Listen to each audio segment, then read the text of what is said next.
다 함께 기도하심으로 4월 7일 월요일 매일 예배 시작하겠습니다. 오늘도 우리의 목자 되신 하나님 감사합니다. 오늘도 매일 예배 가운데 하나님 말씀을 통하여서 우리를 은혜의 강가로 인도해 주시니 감사합니다. 오늘도 우리가 각자의 처소에서 모여서 예배하는 이 예배를 주님께서 받아주시옵소서. 그리고 이 자리가 말씀 충만 또 은혜 충만한 귀한 축복의 자리가 될 수 있기를 간절히 원합니다. 무엇보다 우리 사랑하는 성도님들 이 예배를 사모하여 주님의 말씀 앞에 나왔을 때에 하나님 이 자리가 축복의 자리가 되게 하시고 온 마음으로 말씀을 통한 하나님의 놀라우신 은혜를 경험하는 시간 되게 허락하여 주시옵소서. 예배하는 가운데 우리의 걱정과 근심은 모두 주님께서 가져가 주시고 오직 우리 마음 가운데 이 말씀을 받을 만한 정말 기경되어 있는 우리의 마음밭이 될 수 있도록 하나님 은혜 베풀어 주시옵소서. 오늘도 우리의 영혼이 온전히 주님을 찬양하길 원합니다. 우리에게 맡겨주신 삶 최선을 다해 살아가게 하시고 우리가 무엇을 하든지 간에 하나님의 영광을 위해 살아갈 수 있는 귀한 거룩한 주님의 백성 되게 허락하여 주시옵소서. 오늘도 각자의 기도 제목과 마음의 소원들을 가지고 하나님 앞에 나왔습니다. 말씀으로 용기와 힘을 더하여 주시고 무엇보다 우리의 믿음이 날마다 장성하게 주님께서 인도하여 주시옵소서. 또한 우리의 마음과 또 우리의 육신 가운데 어려움과 질병과 약함이 있다면 주님께서 붙잡아 주시고 오늘도 말씀을 통하여 우리에게 귀한 은혜와 회복이 있는 귀한 능력의 말씀 되게 주님께서 허락하여 주시옵소서. 모든 예배 시종을 주님께 맡기옵고 감사하며 예수님의 이름으로 기도하옵나이다. 아멘. 찬송가 455장 함께 하시겠습니다.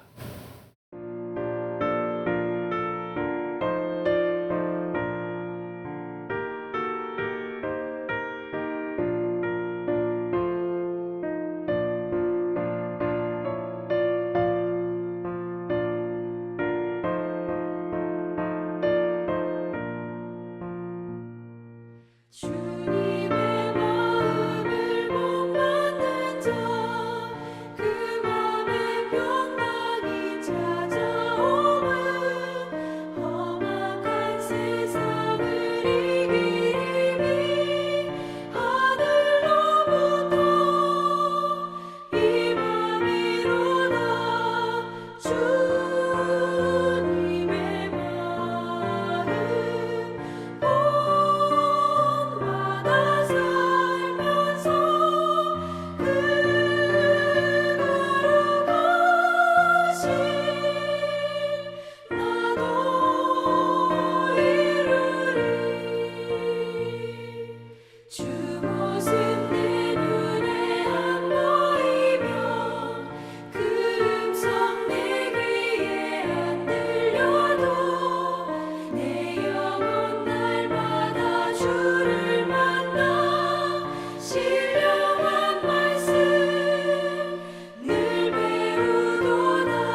주님의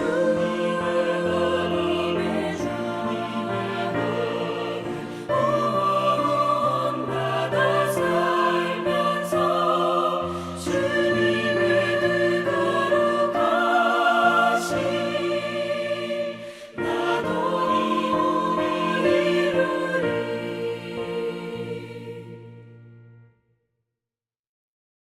오늘 말씀은 민수기서 11장입니다. 1절부터 9절까지의 말씀인데요. 우리 늘 함께 했던 것처럼 말씀을 함께 읽도록 하겠습니다.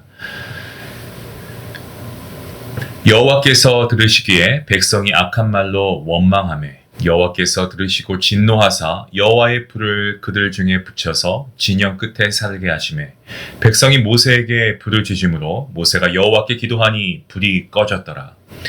그곳 이름을 다베라라 불렀으니 이는 여호와의 불이 그들 중에 붙은 까닭이었더라. 그들 중에 섞여 사는 다른 인종들이 탐욕을 품음에 이스라엘 자손도 다시 울며 이르되 누가 우리에게 고기를 주어 먹게 하랴.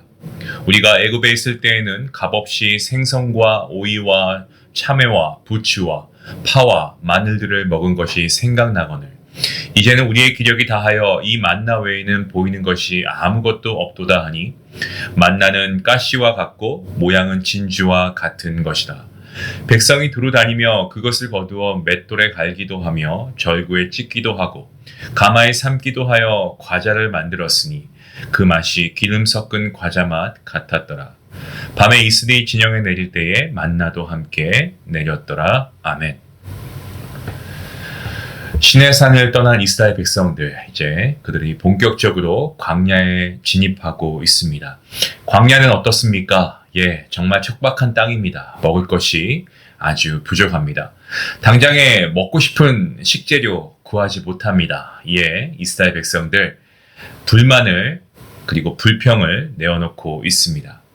본문 1절 말씀을 보시면 여호와께서 들으시기에 백성이 악한 말로 원망하매 자신들을 광야로 인도하신 하나님을 원망하는 이스라엘 백성들입니다. 출애굽시키신 구원하신 하나님의 은혜를 잊어버리는 그야말로 얼마나 배은망덕한 그러한 모습입니까? 하나님께서는 애굽에서 400년 동안 노예로 살아가던 이스라엘 백성들을 구원하셨습니다. 그리고 그들에게 젖과 꿀이 흐르는 가나안 땅 약속해 주십니다. 지금은 어떻습니까? 그 약속의 땅에 들어가기 위한 과정 가운데 있지요. 예, 물론 광야 생활 어렵습니다. 하지만 하나님께서 친히 그들을 위해 만나라고 하는 양식을 준비해 주시지 않았습니까? 그러니까 이들은 오직 하나님께 감사할 이유 외에는 다른 것이 없어야 합니다. 게다가 하나님께서 친히 이 광야길을 구름기둥으로 인도하시고 또 밤에는 불기둥으로 인도하시지 않습니까? 이 하나님의 보호하심 또한 얼마나 큰 은혜입니까? 조금만 생각해봐도 그들의 삶에 임하는 정말 놀랍고 그리고 풍성하고 한결같은 하나님의 은혜 발견할 수 있음에도 불구하고 이스라엘 백성들 안타깝게도 그 은혜를 바라볼 수 있는 영적인 눈이 모두 감겨 있습니다. 이들은 단순히 먹고 싶은 것 먹지 못한다는 광야의 제한적인 현실이 매우 불만족스러운 거죠. 거듭 말씀드립니다. 광야에서 생활하는 것 쉽지 않았을 겁니다. 그도 그럴 것이 얼마나 척박한 환경입니까? 또 그런 곳에 살다 보면 불안감이 있고 피곤함이 있죠. 또한 지친 육신 가운데 짜증이 왜 안 올라오겠습니까? 불평과 원망의 소리가 나온 것도 사실 인간인 우리가 어느 정도 이해할 수 있는 부분이 있습니다. 하지만 불평과 원망은 하나님의 뜻을 바로 이해하지 못할 때 생긴다라는 것을 우리가 기억해야 합니다. 우리가 어떻습니까? 우리 자신이 하나님의 자녀로 부르심을 입었습니다 라고 고백한다면 우리의 삶에 일어나고 있는 모든 사건들을 통해서 하나님께서 선을 이루고 가고 계심을 우리가 믿음으로 고백할 수 있어야 하지 않겠습니까? 우리 주변을 돌아보고 우리 주변에 발생하는 사건들 또 우리가 처한 환경에 대해서 못마땅하게 생각하면서 불평이나 원망을 늘어놓는 것은 어떻게 보면 이것은 선하시고 그리고 완전하신 하나님의 계획과 섭리에 대한 도전이고요. 이건 하나님에 대한 반항이 아닐까요? 혹시 저와 여러분도 이스라엘 백성들처럼 현재 내 자신의 삶에 여러 가지 어떤 불만이나 불평을 하나님께 늘어놓고 그렇게 살아가는 모습은 없습니까? 여러분, 이 땅 미국에 오셔서 얼마나 고생이 많으십니까? 이민자의 삶이 녹록지 않습니다. 정말 여러분이 젊었을 때는, 또 어떤 분들은 지금 현재에도 정말 아침 일찍 두 부부가 밤 늦게까지 정말 회사에 가서 일을 하고 맞벌이 하면서 자녀를 양육하고 또 그렇게 해오셨던 우리 어르신들, 그죠? 그 가운데서 일을 하다 보면 어떻습니까? 예상하지 못한 일들이 얼마나 비일비재합니까? 그런 일들이 터지면 정말 정신 못 차리고 그 문제 해결하느라고 정신이 없죠. 예, 이렇게 어렵고 힘든 삶이 마치 그런데 하나님 탓이다라고 우리가 원망한다면, 이건 하나님을 향해 우리가 악한 말을 쏟아내는 것 외에도 주님을 원망하는 것은, 이것은 사실 하나님을 향한 큰 죄악입니다. 누군가는 우리보다 더 열악한 상황 속에서도 여전히 기쁨과 감사의 마음으로 하나님을 예배하는 자들도 있습니다. 우리가 지금 처해 있는 상황 아니면 환경, 하나님을 예배하느냐 마느냐 하는 그런 기준이 우리가 지금 처해 있는 상황과 환경이 되어서는 여러분 안 됩니다. 우리는 내 자신이 처한 상황과 환경을 뛰어넘어서 하나님을 섬기고 예배할 수 있는 참된 그리스도인이 되어야 할 줄로 믿습니다. 내가 넉넉해서, 내가 편해서, 내가 부해서 하나님을 찬양하는 것이 아니고, 힘들고 조금 부족하고 어려운 형편 가운데에서도 여전히 하나님의 신실하심을 우리가 예배하고 찬양할 수 있어야 됩니다. 내가 건강하기 때문에 하나님을 찬양하는 것이 아니고, 병실에 누워 있어도 하나님을 찬양하고 하나님을 기쁘게 예배할 수 있는 믿음의 자세가 우리에게 필요합니다. 모든 상황과 환경을 뛰어넘어 역사하고 계신 하나님의 계획은 선하시고요.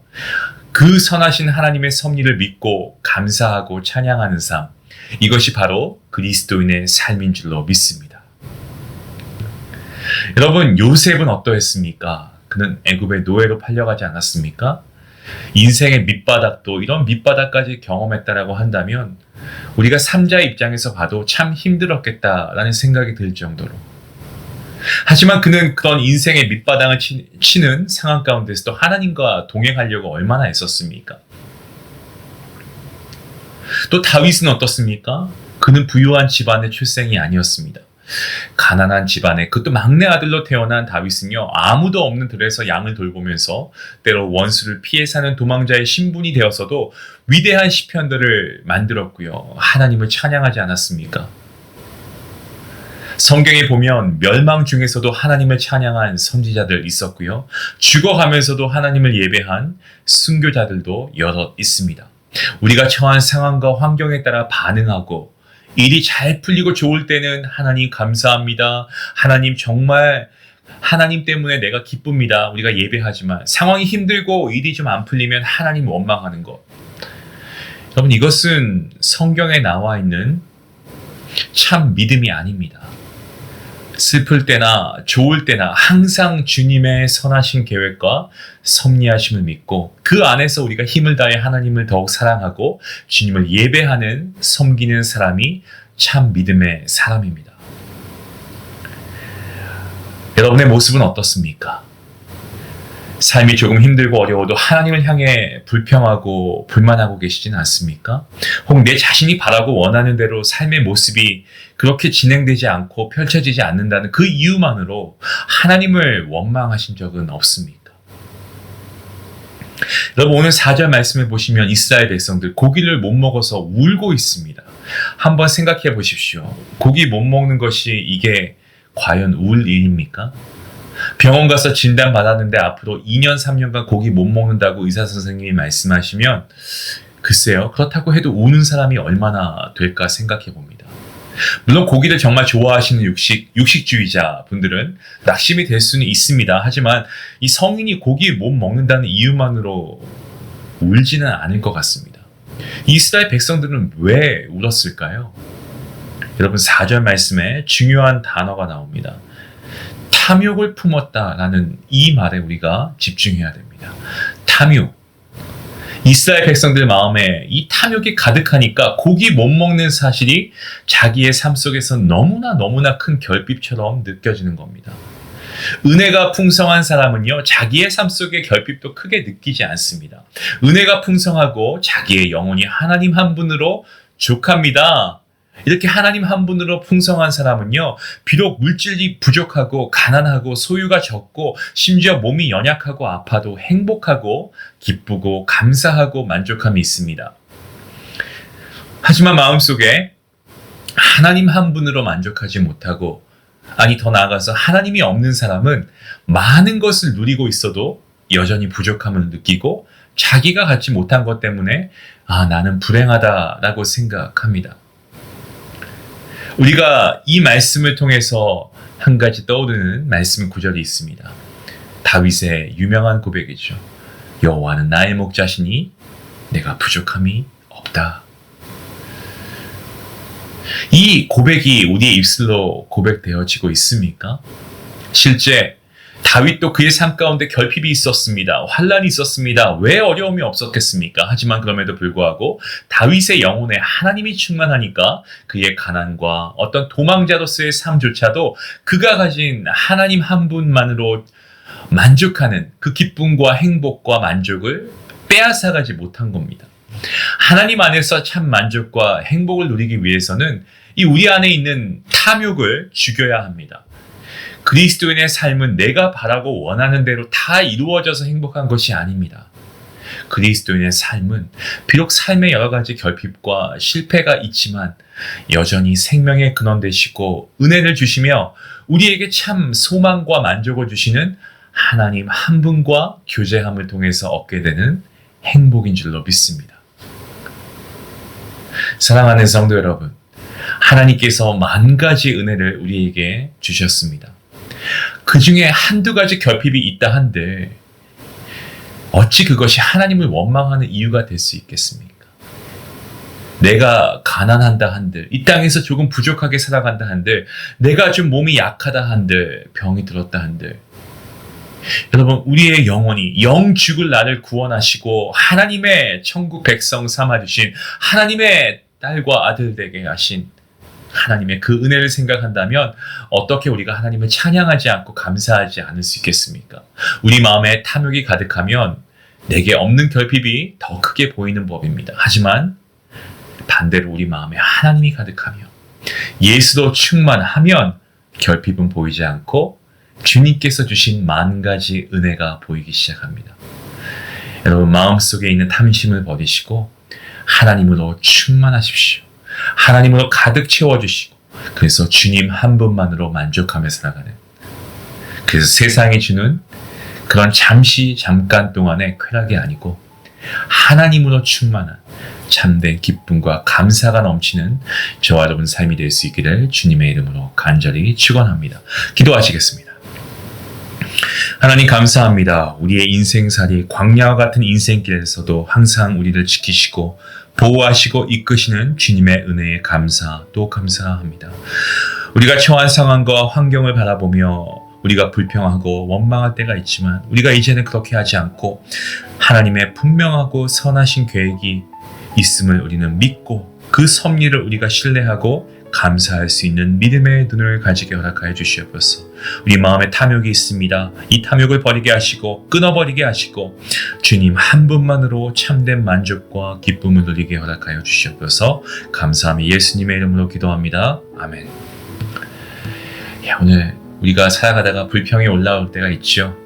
오늘 이 말씀을 통해서 우리가 이것을 감사의 고백으로 바꿔보면 어떨까요? 상황이 힘들거나 예상치 못한 문제가 생겨서 마음에 원망이 생기려고 하면은 여러분 그 즉시 우리가 한 1, 2분 정도만 하나님께 감사의 제목을 고백할 수 있기 원합니다. 불평할 대상을 찾지 마시고요. 그 순간 주님은 이미 베풀어 주신 은혜가 만 가지나 됩니다. 그 은혜를 기억하면서 찬양과 감사하는 여러분의 귀한 믿음의 습관을 길러보시기 바랍니다. 우리 말씀을 생각하시면서 함께 기도하시겠습니다.